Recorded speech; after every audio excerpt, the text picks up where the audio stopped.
அதான் பேட்டி கொடுக்கும்போது சொன்னேன், நான் அழிந்தால் நான் மட்டும்தான் அழிவேன், உங்களை அழிய விடவே மாட்டேன். நான் நல்லா இருந்தா உங்க எல்லாரையுமே நல்லா இருக்க வைப்பேன்.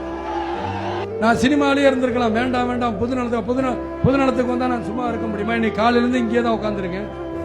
மத்தியானம் சாப்பிட போனா என்ன பண்ண முடியும்? சாப்பிட போலாம்னா எல்லா இடத்துலையும் தடுத்து நிறுத்தப்பட்டிருக்கு.